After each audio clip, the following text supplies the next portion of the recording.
Joining us on the podcast once again today is a returning champion to this show. Of course, he's a man you all will know best as the current world number 104, a two-time ATP Challenger champion, and of course, All-American during his time at USC. Let's welcome back onto the program our friend, Brandon Holt. Brandon, it is good to see you. Welcome back to the show.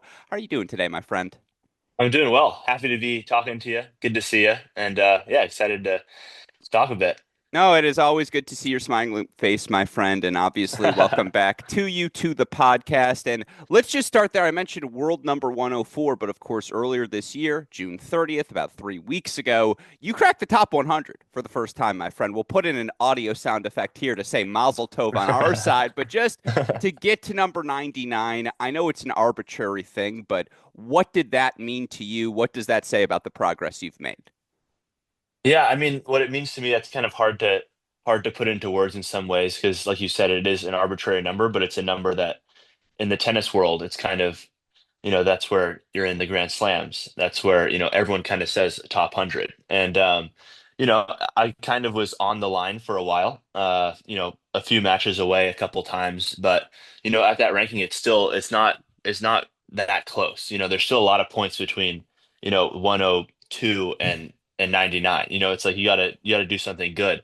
Um, so yeah, I mean, it was kind of in my head. It was a big deal, and it was also not the biggest deal. I don't know. It's kind of both things. But it was getting kind of annoying when people, would always be saying, "Oh, like if you win this match, whatever, you're top 100, or you're so close, like you're almost there, blah blah blah." And in my head, it was more just like keep the nose to the grindstone, keep on doing the best you can.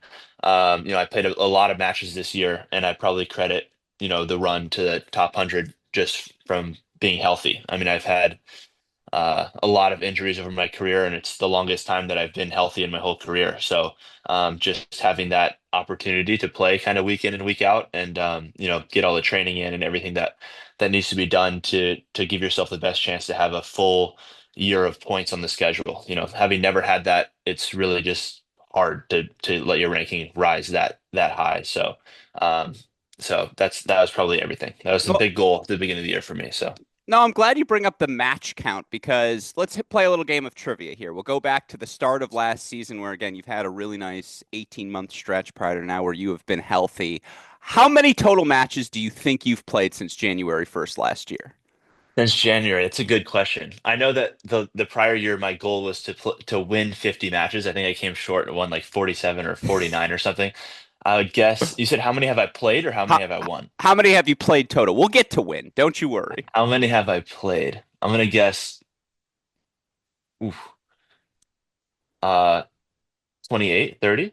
You've played 133 matches since the start of last season, which, again, clap of the hands, my friend. That is a crazy amount of tennis on the body. And for what it's worth, 82 and 51 during that stretch of time. Not too shabby. A bunch of challenger finals, of course, as well for you. But just like that number, 133 matches. You talk about some of the health issues you have had before. How gratifying was it to be able to put together an 18-month stretch like that? How taxing is it mentally, physically to, again, that you're playing 130 matches, you're playing every week. Right. Yeah, you're playing a lot of matches, but you're also having to win a lot of matches, which is huge, Playing every week, there's only 52 weeks, and if you lose first round, you're not really getting the match count up that high. But yeah, since the start of so you're talking the start of last season, yeah, that's Yeah. a lot of matches. And yeah, I mean, I think that's honestly it's huge because I know even if you look at the top players, when I was kind of just figuring out and just starting on the tour, I was kind of trying to look and see, all right, what do you have to do to kind of hit each threshold in the rankings?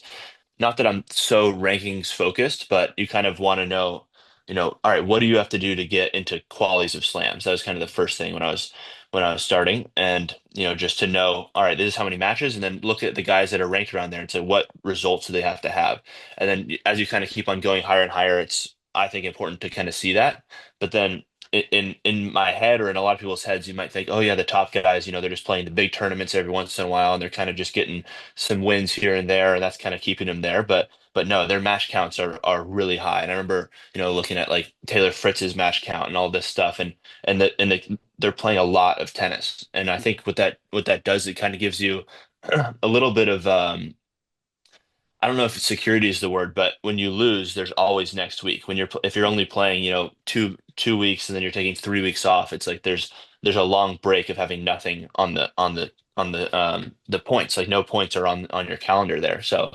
I think being able to be healthy and play a lot of matches is probably close to everything. No, and you mentioned it just this year alone, by the way, you've played 59 matches, which is Okay, wow, abs I was way off on Yeah, the on by the way, just, the. just to clarify, now you've won 39 of them, so you were pretty close on that. You Yeah, only maybe remember that's the what I was wins, thinking. right? Yeah, exactly.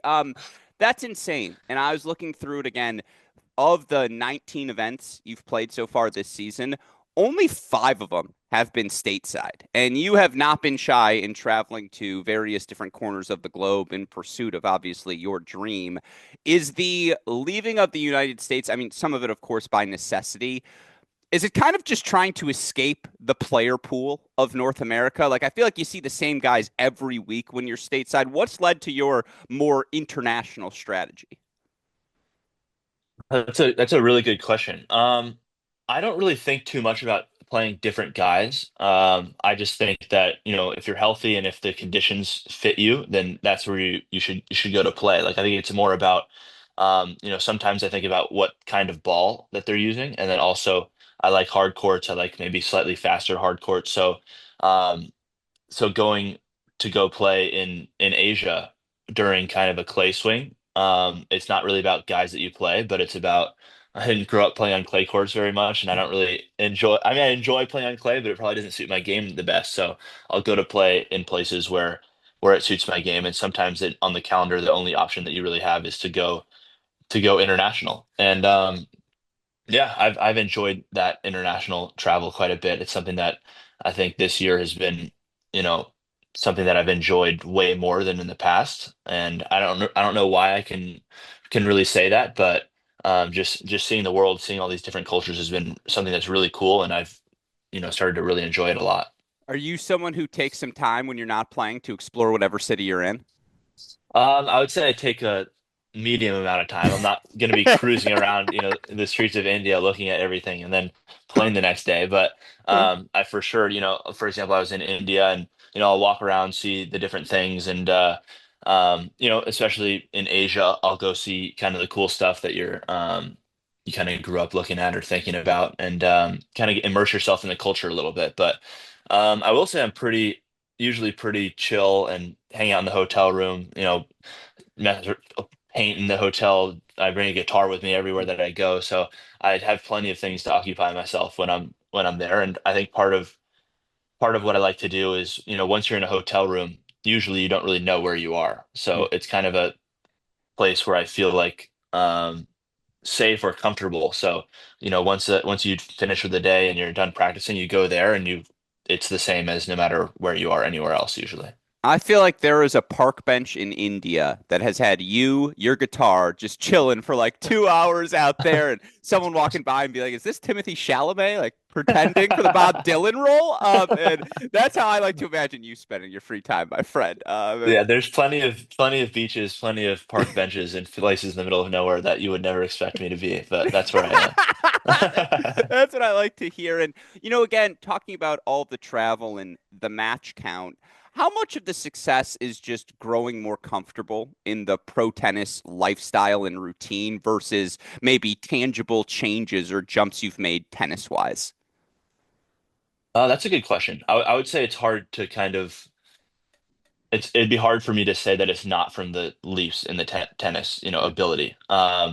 For sure, getting comfortable on the tour is one thing, but I think that's a very small tranche as opposed to the actual level. I mean, at the end of the day, the level I think is going to win and lose you matches way more than being, a bit uncomfortable. And even when I started playing, going to Cancun or going to places, Tunisia or places that are quote unquote where a lot of people say it's like the tough places to play. Mhm. I've always felt a calmness walking onto a tennis court because a tennis court is the same dimensions, it's the same size lines, and I've been playing on that thing for my whole entire life, whether it's at the club that I grew up at or, at the US Open or you go to a court somewhere that it's not nice around it, but on the court is kind of for me, a break in the difficulty and monotony of being in a place that is not quote unquote, a great place to be. So it was kind of a weird thing to see in the very beginning, where usually you think, oh, I'm going to be so stressed playing in these matches, and the match is a stressful thing, and then you go chill, and it was kind of a reversal for me to be in some of these places where it's like, oh, I go on the court, and this is where I'm comfortable. There's a referee who's going to be the referee, and there's my opponent, and we're going to try and kill each other, and then when we're done, that's kind of how it works. So I really enjoy taking the court no matter where I am. No, I love to hear that. And then, in that spirit, let's talk about the tennis itself now. Anyone who's ever watched, the return of serve, the smoothness, that's never been the issue. But the big number this year that I noticed, and certainly watching you play as well, it's career high 82% hold percentage, excuse me. And just for the record, for fans tuning in, average top 50 player holds about 82.1% of the time. You're at 82.3. So again, another clap of the hands from us over here. A job well done. But just looking at the numbers and looking at the leaps you've taken, is it repetitions? Is it getting the first serve in more? Like, what do you think it is that has allowed you to take this big jump in your service games this year? I think it's honestly, there's such small margins in everything. Yeah. You know, it's it's every single little thing all contributes to holding serve, or frankly to anything. Working on that short backhand, short forehand, coming in. I've been coming in well. I've really improved my slice a lot. So a lot of times in the first ball, if you hit a good serve, you kind of find yourself in kind of that awkward middle ball where someone kind of chips it back low and short. Hmm. So improving your net game, coming in, being able to transition off that and have more opportunities, whether you pull out a drop shot, whether you chip it and follow it in, or whether you just hit it. Hmm. Um, so I mean, I've definitely improved my serve as well. I mean, that's something that I've worked on a lot, but it's really hard for me to say that there's one thing that I've improved when I'm focusing so hard on improving so many things. And it's not only on court, it's off court, it's being stronger. It's being more athletic, being able to reach and get to those tougher balls and reset the point, if you're getting a second serve and being able to handle that. So there's really so many factors, as you know. I mean, you've watched a million matches, that it's like so hard to point at what single thing makes, such a big difference. And yeah, I mean, holding serve is huge, obviously, in this sport. But Yeah. my return to serve is, I would say, probably the best part of my game. I've worked on that a lot as well, and um, so yeah, I'm kind of happy with how my game's progressing, and I feel like probably everyone else that there's a long, long way to go, and there's so much left to improve. So I'm kind of just excited for that. No, I love to hear that. And look, I'm good for one really dumb question, at least per podcast. Here it comes. You mentioned I have watched a lot of matches. And in particular, there are times when I'm watching men's tennis in person more than anything. And someone will come up to me under the guise of, Alex, you're an expert. Like, how did this player win the match? And I go, I don't know. Like, I think he made a few more first serves today. Like, they're both so good at tennis. Is there some Right. validity to that? That's like the most true thing. That's the furthest thing from a dumb question that you've probably ever asked. I say that all the time. Like, tennis is a game of inches, and you cannot possibly point to one reason why someone wins or loses. I mean, I even think bigger picture on that. When you look at guys, it's almost like rankings are, um, guys should be ranked on a big spectrum. It's like someone's ranked 70, and then you look at their matches, you're like, oh, well, that guy was down 6-2, 4-1, and I watched him scrape back because the guy tore his ACL, that he's playing. And then the next guy got four lucky losers in a row and then got to play someone. It's like there's if you literally get into the nitty-gritty of these guys, not only in matches like you're saying, but if you look at their rankings, it's like I can point to so many matches that I should have won, and I can point to so many matches that I should have lost, where my ranking could be, 52, or my ranking could be 212, Yeah. you know? And I think that's the case with so many of these guys, and it's crazy to see. I mean, it's a game of, luck a lot of times, but I mean, it's really just a roulette. It's a roll of the dice a lot of times, and it's sad to say, but I definitely have seen that more and more. But when it comes to matches, like you're saying, I mean, it comes down to one point. You're telling me when it's 7-6 in the third set in the breaker, and the referee misses a call. Yeah. Like who's really better, or the guy's string pops or something like that. That happens much. It's actually insane, and um, I guess, yeah, to answer that question, you're right. It's just one shot here and there, and it's really hard to pinpoint level based off of, things like that. But 100%. And again, it's like I was going back and watching some of the matches you've played of late. Like I was watching the Bonzi match, which again, a heck of a victory for you. But it's like, I get how did that match shift? It's like I don't know. You started making your approaches way more in sets 2 and 3, and it was just like a little bit better depth. And it's like now No, he's I have a not. funny. I have a Okay, funny story about that. okay, go for it. So Yeah. that was that.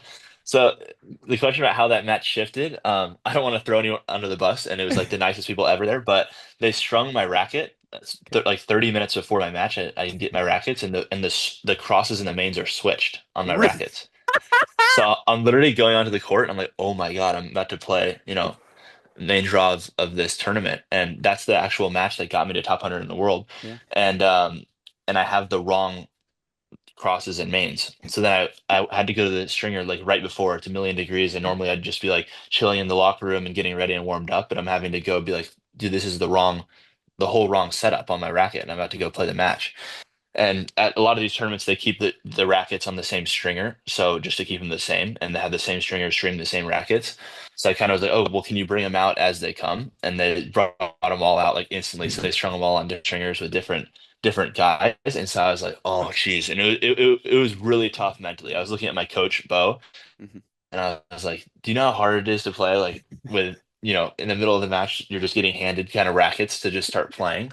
And it was tough. I mean, I mean, they were great. They were super nice about it and everything. It's just an honest mistake. So I don't want to throw anyone under the bus, but it's really, stuff like that happens quite a bit. And, to answer the question of how that match turned around, it definitely wasn't, certain shots here and there. It's probably more mentally being able to understand that, all right, I got to get through this and chill out because I have the wrong rackets to play this match. That's incredible. And to your point, that is the sort of story that is why Netflix thought we could make a show out of tennis because it's like that stuff happens across the world every week, every match, like every day. And it is so fascinating now to just kind of put the final thread on your tennis. I do want to say, like, the serve does have a little extra pop, my friend. And it feels like more than anything, you're committing to the approach shots. Like, there's just better depth. You're getting forward and saying, this is what I'm doing.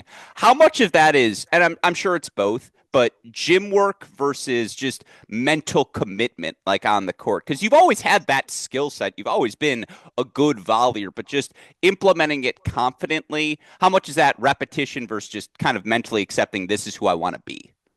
Yeah, I mean, it's definitely gym work, getting stronger, more flexible, all that kind of stuff. But it's also, like you said, the repetition of practicing it. I think that, having a coach like Bo, who's been coaching me, and I haven't had a coach kind of in the beginning of my career, and just to be able to go after a match and be like, okay, this guy that I play against tomorrow, I'm gonna have to, come in, and then I just go with Bo and I just rep out, approaching, and he's trying to pass me or something like that, doing that over and over, and when you add up those extra hours over the course of a year, it's hundreds of hours of working on these things, and so that's something that's huge. I mean, that's getting those extra reps as opposed to when you're first starting. I mean, that was a hard thing for me, at the challengers where I would play a match and I wouldn't feel like I played very well. And then you kind of just go to the hotel room. And you're like, oh man, like this all wasn't very good. Let's figure it out tomorrow in the match. And I think that's the biggest thing about having a coach that I probably knew at the time, but I didn't really think it was as big of a deal as it was of, I'm not feeling the best in these areas. And then we address them right away after the match. And then you go in tomorrow, feeling as fresh as you can. And I can't really explain how big that was for me, to have that. What percentage of time are you going to hit after a match? Like, how does the working in a training block work when someone is playing? What was the official number? 100, as we said, excellent, 130 plus matches. Like, doesn't sound like there's a ton of time for a 2 week training block. What does that look Right. like for you throughout the course of the year? I mean, that looks like taking advantage of every single time that you do lose early, Okay. a lot of times if I lose a match on a Monday or Tuesday, I'm in the gym that same exact day. And I'd say probably one of the best things about me is that I don't really dwell on the losses. Mhm. I'm pretty good at kind of handling those, and life goes on. I'd say overall I have a pretty solid perspective on we're playing this sport. I'm so fortunate to be playing. I'm so happy to be traveling around the world and doing what I love. If I lose a match here and there, it's not the end of the world. Life goes on. So just going to the drawing board and improving as much as I can until the next match. So When you think about it, I mean, you're going to be practicing anyways in a 2 week training block. If you just go out there and you lose a match, I mean, you treat that as a tough practice day. And then you go, you hit the gym, you do it again the next day, and you come back the next week even stronger. And if you lose, then it's just another opportunity to improve.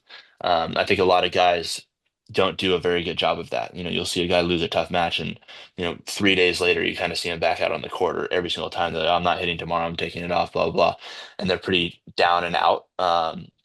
But yeah, for me, I think that's probably not less, it's less designed, and I think it's more kind of baked into my overall mentality about, life and the sport. No, and it's a credit to you who, as we've already talked about, you have your guitar with you. You take time to disconnect and ensure that you are staying mentally sane. What I apologize, I'm not asking you to throw any individuals under the bus. What percentage of the tour do you think is burned out like each and every week? Like if you as you're going to a tournament, I guess per tournament per field, are you like, I know 30% of these guys are just cooked as they entered this week? Like, is that a I don't know. Yeah, legitimate I don't know feeling? for sure, but I don't know if Yeah. burned out is a thing. It's more like they're like cooked on life almost. Yeah. It's like they never weren't cooked, if you can say Sure. that. A hundred It's percent. like they've been playing tennis since they were 5 years old for 6 hours a day and have nothing else to do. Mhm. They don't have anything else going on in their life, and I think that's probably not to be too harsh, but you can definitely see it in a lot of these guys. It's like when they lose a match, that's their whole entire life is that. For me, it's like I play tennis. It's a huge part of my life, but it's definitely not my life. Yeah. My life is not tennis, and a lot of these guys it is, and maybe that's better for them. Maybe that's why they got so good, but I feel happier for sure, compartmentalizing and, letting tennis be a big part of it and enjoying the sport. But in the end of the day, I mean, I'm the luckiest person in the world to be able to do this as a live for a living. Yeah. Was it cool to get into Wimbledon on your own ranking? Like, is it like nice? Yeah, that was really fun. That was cool. Uh, Having only played qualies there and then to yeah. to get straight in was really cool. And also the day that I played was the day that the rankings came out. So I played on a Monday, and that's the day that I was top 100 for the first time. So it was really really just a cool experience. And I love grass, so it was great. No, it's a good surface for you. Again, the funny part is again looking at over the last 2 years, all these matches you've played in the final 133, four of them on clay courts. Like that's actually impressive that you've managed to avoid the clay courts to that extent. And I think during this stretch, I have it in front of me, 13 on grass courts. You might be the only player in the world who has played more grass tennis than clay court tennis over the last 18 months. So it's a congratulations to you, my friend. And I know before we started, we were talking about you're a little bit injured right now and taking some time to recover. But knowing what the ranking is, that vomit zone, dare I say, between 85 and 115, how are you mapping out the rest of your schedule this year? Does that ranking change what you're planning to do? No, I don't think so. I mean, I think at the end of the day, winning matches takes care of itself. I think you just kind of go. I mean, I guess you could say, am I going to go play challengers versus the ATP tournaments? I'd say I'm probably going to go play the bigger tournaments. I mean, you kind of try and do everything you can to get into the show, I guess. You want to play the biggest tournaments you can, put yourself against the best players. A, because there's a bigger reward if you win, and B, you're playing against the best players in the world, and that's where you kind of really want to test yourself. I mean, that's what when you're a kid, that's what you dream about. There's a lot of times on the schedule when I maybe should have taken a week off or whatever, and I would tell my parents, or I'd tell whoever, my coach or whoever I'm deciding on what tournaments to play. I'm like, you're telling me that I'm going to take off playing, name the tournament. I'm like, you're telling me that, like, if you told the 10-year-old kid in me that, hey, yeah, you're just going to be like, I'm a little tired right now, I'm going to not play, whatever tournament, I'd be like, what are you talking about? So I would go to these tournaments because I really feel like I not owe it to myself, but it's just so cool to be playing these tournaments that I've dreamed about playing for my whole entire life. So yeah, I don't think the game plan really changes very much. Probably maybe make some new goals, because at the beginning of the year my goal was to crack the top 100 this year and then to stay healthy. So obviously staying healthy is a huge one, but yeah, for me the rest of the year is just nose to the grindstone, keep going, and try and win as many matches as I can. I love that. And you've had the chance now looking at the numbers here. Thank you to our friends at Tennis Abstract. You've played 30 matches against top 100 opponents, 10 of them here this season. Obviously, you just had the Davidovich Fokina match at Wimbledon. In Right, your right. mind, what is the difference between a guy who is seated at a major between the guys you are playing week in, week out? We talked about already the margins being so thin. Like, what do you take away from a match like that to say, okay, this is the next step to get to that level consistently? Yeah, I mean they're definitely strong. I mean explosive, I would say. I mean I've definitely improved I don't know if you can say athleticism, but my explosiveness. Yeah. But that's definitely something you notice. I mean, they're just great athletes. The ball speed, I would say, against someone like Fakina, he's got a great backhand. His ball speed is pretty high. Um, and against someone like that, I think that it's just trying to stay close in the score to when it does get tight to where he won't be swinging as freely. I think a lot of times, in the beginning of these matches, you're playing some of these guys where when they're playing free, I mean their level is very, very high. But if you can stay with them, then that's where, that can kind of go away a little bit. There's a reason why they don't play their every single match at like they, swing freely because everyone gets a little bit tight. But yeah, just getting there, I think, is just spending time practicing and playing there. I mean, I think that when I'm at these tournaments, I improve faster and at a different rate than when I'm at challengers. Just because I think the acute like focus is higher. There's a lot more energy in the air. There's a lot more on the line, and I think everyone's a little bit more dialed, and it's kind of just a natural thing. As opposed to, the shuttle doesn't show up, and then you're late for practice, and there's not really a place to warm up or whatever. Yeah. So I think it's just so easy to get there. 3 hours before, there's food is there that's great, and you're warming up and doing everything perfect. So.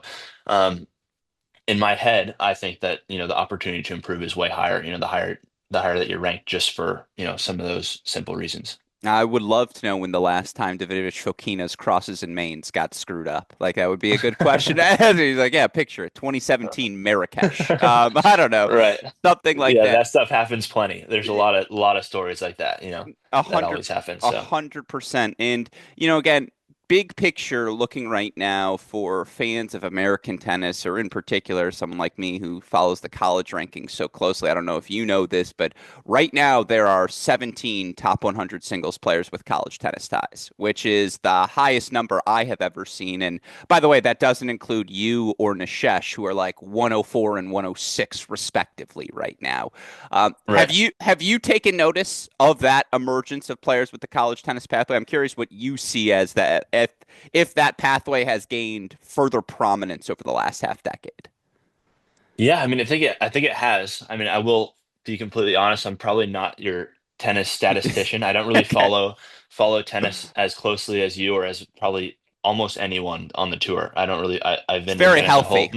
yeah. I've been in following tennis my whole life, kind of, or surrounded by it. So for Yeah. me, it's kind of just something that I play and I really enjoy it. But I think that the level of college tennis has definitely raised, but I think the level and the depth of tennis has just raised so much. And I think it's just a testament to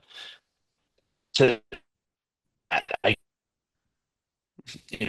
even just outside the top 100, there's a lot of college guys, like a Spizzirri and Tristan Boyer, and there's a lot of these American guys that are still just right there, and very close.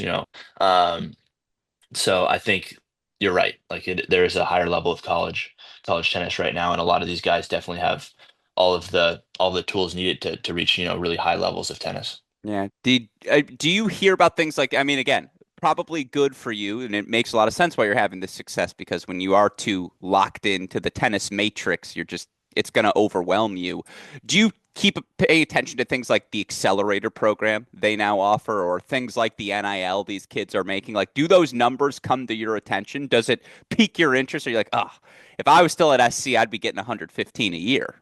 Yeah, yeah. I mean, that's definitely a thing. It's like when you're talking to, I remember Net and Nishesh was getting into some tournaments and stuff, and or Learner, and I'd never heard of, whatever it said next to the thing, and they're in. And I was kind of, oh, that's kind of, I just didn't really know about it, and I Yeah. still don't know anything about it, but it's cool. I mean, it would have been great to have that when I was playing.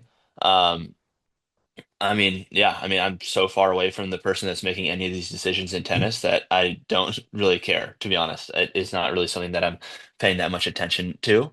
And then as far as the NIL thing, I mean, it is what it is. I mean, what am I? I'm not going to complain. I mean, it's fine. I mean, I wish that when I was in school, I got paid a bunch of money, but so does everyone before me. So, yeah, that's just kind of the way that it goes, and I don't really spend too much time, dwelling on the past because it doesn't really help anything. It's very fair. Did the USC UCLA, what was it, round of 16 this year? Did that make it onto your radar? I don't really follow college tennis, to be honest. That's great. I like that. It's really sad to say, and fight on forever. But I hope that people at SC aren't mad. But I have no clue who won that match or what's going on in college tennis, and yeah, I just don't really follow a whole lot. I play it enough, and I see the guys on tour, so I have no desire to watch any extra. Makes a lot of sense. And again, top cracking the top 100, whatever's going on is working clearly from a rhythm perspective. We mentioned dealing with an injury right now. You do have a little time off. How is it enjoyable? I know it sucks to not be able to play because of an injury, but to actually have I don't know how long you will be out for, but to have this time away from the court, to get to sleep in, get to relax, all of these things. What do you do with an opportunity like this?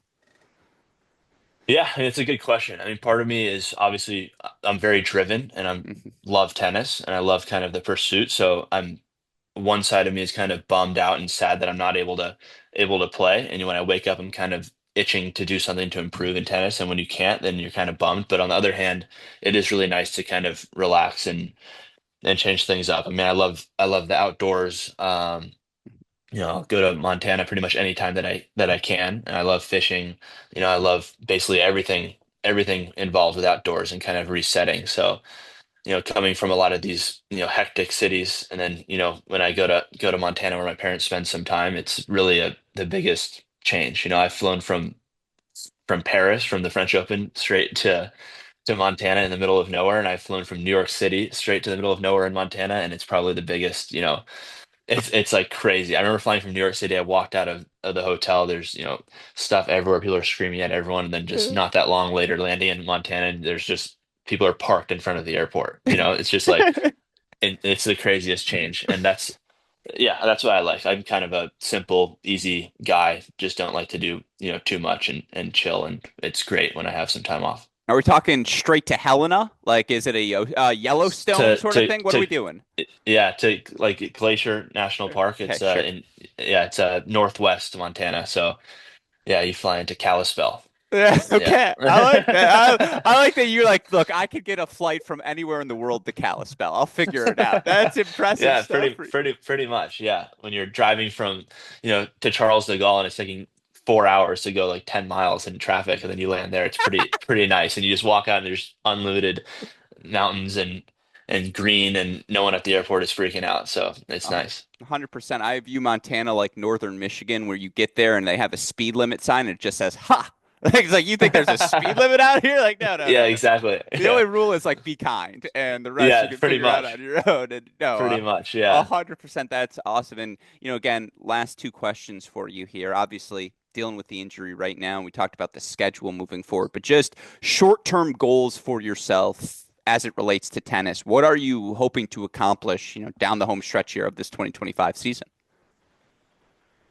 Staying healthy, playing as many matches as I can. I mean, I'm going to be playing a different because I'm ranked higher. I'm going to be playing pretty much all tournaments that I've never played before. So I think a goal of mine obviously is to do as good as well as I can, but at the same time, enjoying kind of this new situation and seeing these new places. I don't have a whole bunch of points to defend for the rest of the year, and so it's a great opportunity for me to be playing these big tournaments week in and week out, and with the ranking where it is, I've never really had that opportunity to be playing, for so many points every single week. So that's it. And like I said, my goals were to break the top 100 at the beginning of the year. That was my goal. So now I'm kind of in the middle of kind of shuffling and making some new goals. But at the end of the day, goals aren't everything for me. It's the process, it's the journey. As long as I'm working as hard as I can, it all kind of seems to just unfold in a positive way. That's a very fair answer. And no, certainly, always good when you have to update the goals midway through a year. It's like, all right, we gotta make a little change. That means things are going well. Well, my last question for you is a big picture one, and it's something I want to ask every player we have on the show recently, because obviously there's been a ton of talk, and I know you kind of addressed you're here to play, you're here for the process, you're not here to worry about the structure. But you are part of this tennis ecosystem. And I'm always curious because you hear a lot of miscellaneous comments. What's one thing you think we in tennis media could do better to promote all of you guys out there and this sport? And then the second part of that question is what I know, tough one. Barbara Walters here. Welcome to So- 60 Minutes. And then the other half would be what is one thing you think players could do better that you don't think that to help grow the sport and connect better with fans? Yeah, I mean, I would say for one, to answer the first part of your question of what, the media could do, I think that, I mean, you guys have done an unbelievable job of growing the sport. I mean, it's a started, you could say grassroots, and to become one of the biggest, platforms where people really go to see everything tennis. I think that's so cool. And I think, not that you guys want any competitors, but for people that love tennis, that's something that you can do, if you really enjoy it. As long as you have, good information to give and, you obviously you guys love the sport of tennis and you guys want to grow the sport of tennis. And, we all see that, and so that's why everyone wants to watch what you guys have to say. So that's what I would say from the media standpoint. I mean, I don't know if the, um, ESPNs and whatnot are really going to do that. They're not sitting in board meetings saying, how can we grow tennis? So, but from a player perspective, I'm probably horrible at it. I'm not someone that's like on social media trying to promote tennis at all. I probably am the worst person for that. I'm kind of the guy that wants to just be chill and not play my tennis match and not talk to anybody pretty much. So, um, from a player's perspective, getting on social media, kind of explaining how the tournaments are, probably, you know, mingling with fans and doing all that stuff. That's something that I could say I appreciate when other players do it. Like someone like Carew is really cool to see how he, stopped playing tennis. And, I watched him at UCLA when I was growing up. He stopped playing tennis and then he kind of came back and obviously he's a great player. And then, to come back and kind of document the whole situation of what's going on in tennis and really get into the nitty gritty of the sport, not only at the highest level but at a slightly lower level, where fans for sure want to see all that stuff. And hopefully Karu can get to the higher levels and showcase even grand slams and all that stuff. It would be so cool to see him doing that. But for me, I have no idea how he shows me all of his cameras and stuff, and I have no idea how to work any of this stuff, and I have literally negative desire to do any of what he's doing. So I'll leave that to him.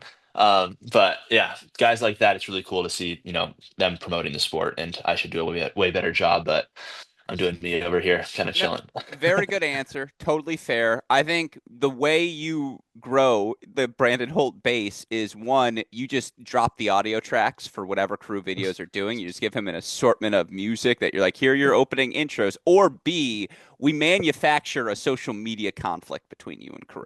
And that's how you get it. You're like, That'd this guy's content is bullshit. Like it sucks. Like he doesn't know what he's talking about. And then he'll that'd be be in pretty on it. funny. Yeah, Yeah, exactly. he's just drilling me, and I'm like trying to figure out how to respond. I don't respond for 6 months. I He like just hammers me for 6 months straight, saying I'm the idiot. Yeah, yeah. that's pretty funny. But yeah, maybe I start dropping some music so everyone can laugh at me and it'll get big. But